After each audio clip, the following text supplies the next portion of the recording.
Ayyee bakka warraa dhaabbata Islaamaa bifa qindoomina qabuuni amansoomsuudhaaf kaayyoo mataa isaa qabaata. Kaayyoo shanan irratti xiyyeeffatee hojii isaa hojjechaa jira. baay'ee gaariidha.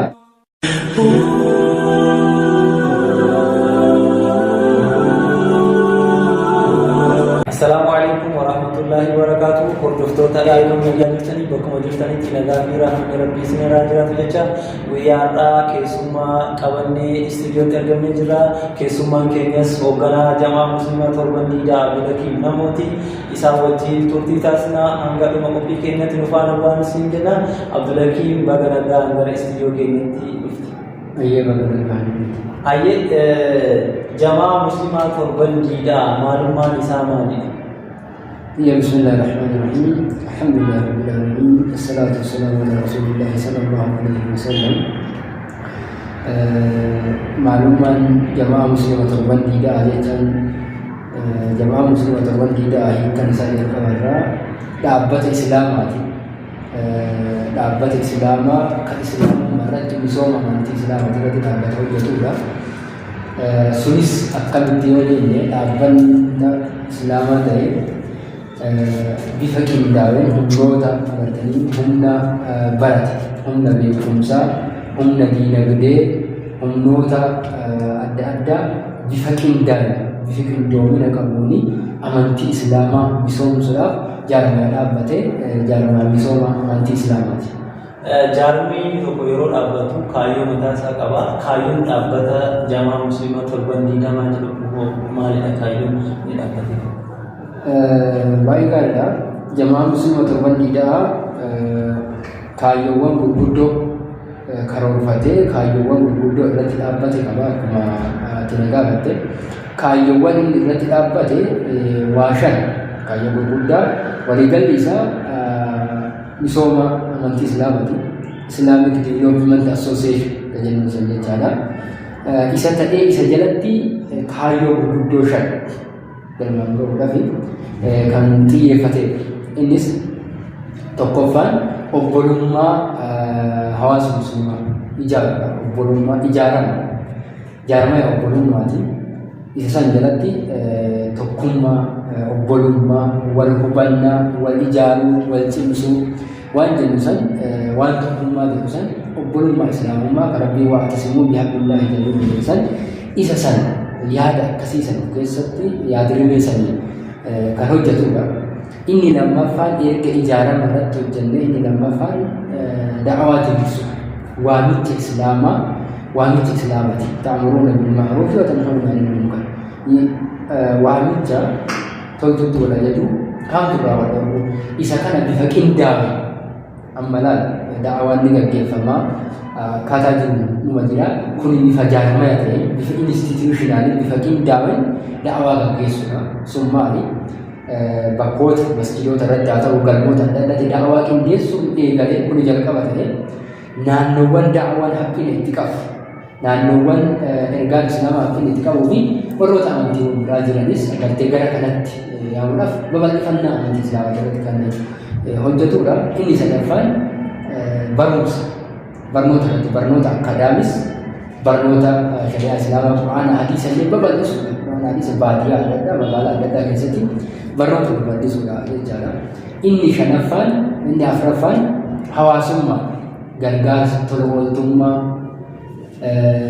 wal ta'umsa uummataa sooshaal jecha sooshaal bees waan jennuun wal gargaarsa irratti hawaasummaa irratti waliin jireenya hawaasa irratti cimsuudha. Inni shanaffaan qorannoo odeeffannoodha. Qorannoo odeeffannoo jennu wanni hojjennu bifa qorannoo odeeffannoo irratti hundaa'e bifa riisarchii irratti hundaa'e qorannoo odeeffannoo irratti hundaa'uudhaan odeeffannoo hawaasa ga'uu miidiyaa irraa wanta tokko irraa bifa birooshan barruulee adda addaatiin hawaasa keenya geenye bifa sanaan socho'u kaayyoowwan shanan kana irratti xiyyeeffatee jaarmiyaa hojjetu jechuudha. Dhaabbanni tokko yeroo dhaabbatu kaayyoo mataa isaa qabaata. Kaayyoo shanan amma nuuf kaaftan kana irratti xiyyeeffatee bara 2015 baroota amma keessa jiru kana keessatti dhaabbanni keessan kun karoora akkamii irratti xiyyeeffatee hojii isaa hojjechaa jira? Baay'ee gaariidha. Karoorota dhugaadhaa dhaabbanni tokko yoo dhaabbatu karoora qaba. Karooran deemu karoora mataa isaa qaba inni akkuma itti gaafatte san keessattuu bara 2005 kana keessatti karoora kallattiiwwan ammas hin jenne kana 5 fi sanaa oliinis hojjetaati kan inni jiru.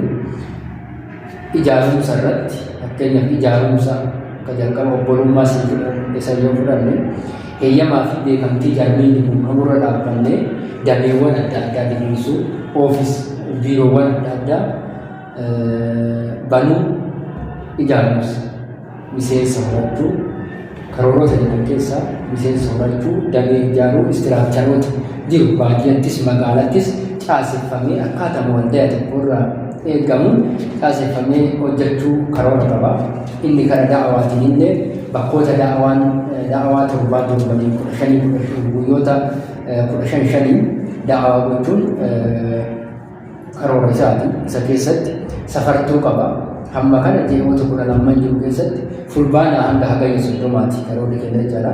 Fulbaana tokko hamma hagayya 30 kana keessatti wantoota hojjetamuu qaban tokko lama jedhee kan qabudha. Dansi irratti barnoota irratti keessattuu gama barnoota amantiitiin jechaadha.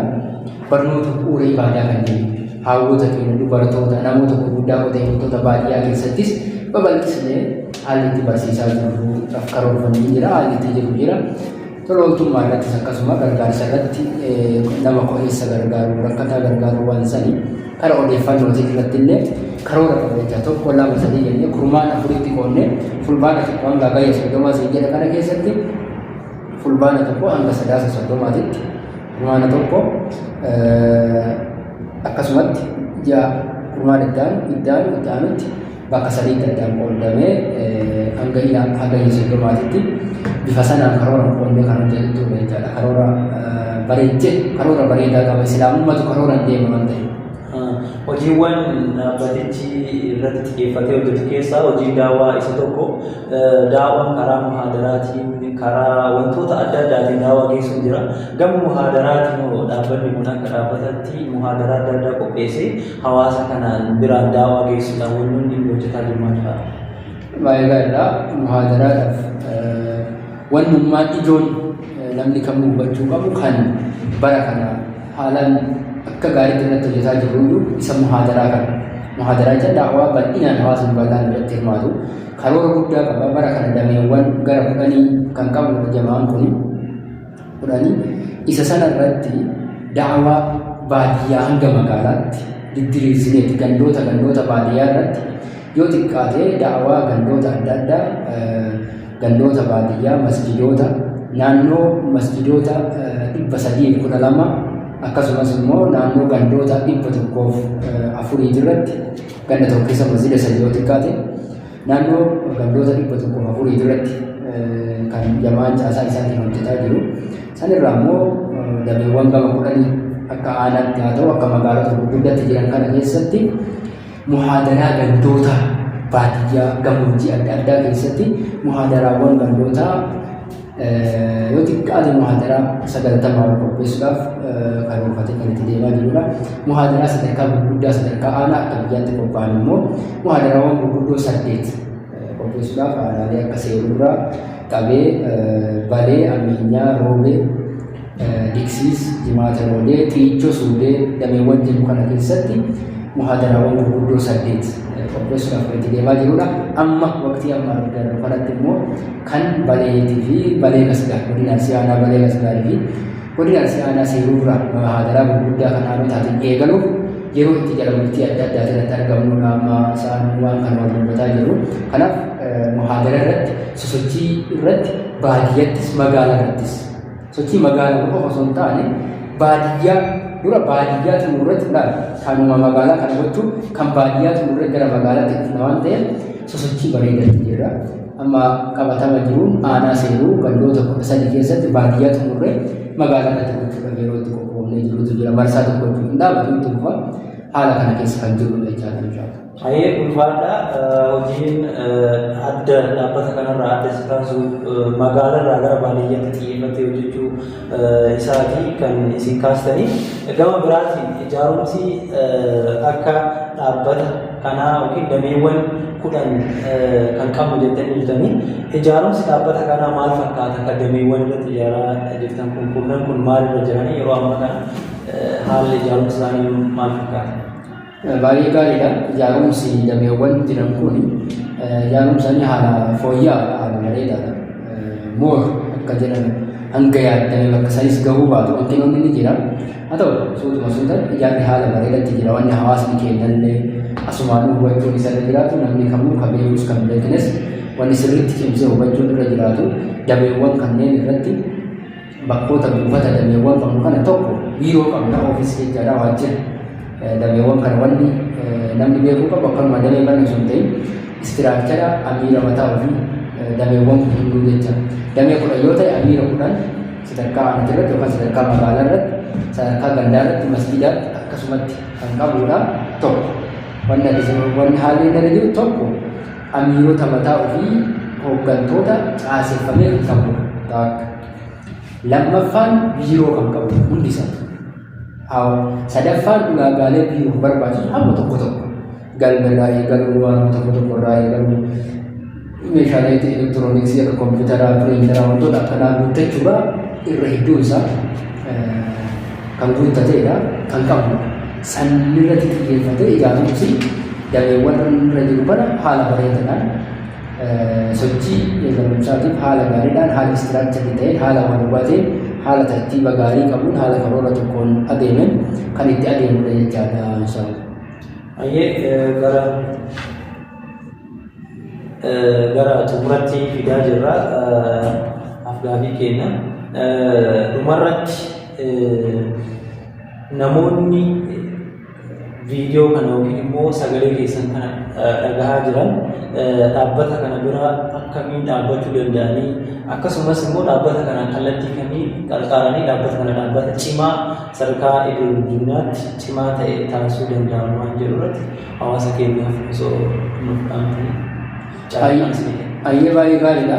Wanni jennu tokkoffaa hubachuu waan kana irra guddaa wanni dhaamsidha hawaasni keenya sirriitti wanni beekuu qabu jama'aan musliima torban diidaa sirriitti bifa qorannootiin bifa hayyoonni gaariin irratti qoratanii bifa ulamaan gurguddoon haala gaariin qoratanii jaarmaya seera qabeessa akka Oromiyaatti laayisensii fudhatee haala gaariin sochii diinii islaamaa roga hundaan jecha roga gurguddoo 5 jalatti roga hundaan socho'aa jiru kanuma ta'uu beekuudha awwalli walii hubsiisuudha walii qooduudha sheer walii gochuudha hubsiisu hubachuu jaarmiyaan kun jaarmiyaa akkuma reef jenne Islamic Development Association bartee waldaa misooma islaamaati inni kun waan kana hubatuudha nuuf islaamummaadhaaf waldaa deemu ta'u hubachuudha inni awwala inni lammaffaan ijaarumsa bakkuma jiru wal ijaaruu hawaasni keenya namni keenya bakkuma jiru wal ijaaruu akka ulamaan akka ulamaatti barataan akka barataatti hojjetaan mootummaa akka hojjetaan mootummaatti dubartoonni akka dubartootaatti qaama hundaa uummata baay'isa dargaggoota qofaa miti dubartoota qofaa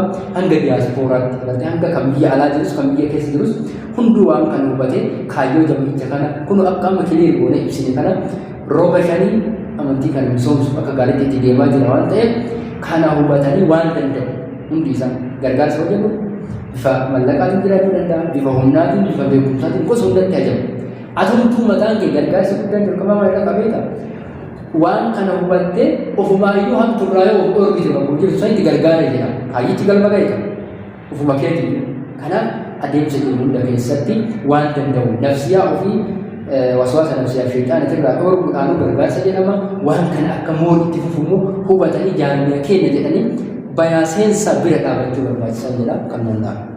Hayyee kabajamtoota daawwattoota Eeruu Miidiyaa afgaaffii gabaabaa hoogganaa jaamaa musliimaa torban diidaa bilakii namuu wajjin taasisne asumarratti kan goolamu ta'a hanga guyyaa biraa keessumaa biraatiin wal arginutti nagaatti isin dhaamanna hangasitti immoo yuutuubii keenya Eeruu Miidiyaa sabskiraayib sheer koomentii nu godhuudhaan maatii keenya taasisne jenna wassalaamu alaikum warahmatullaahi wabarakaatuh.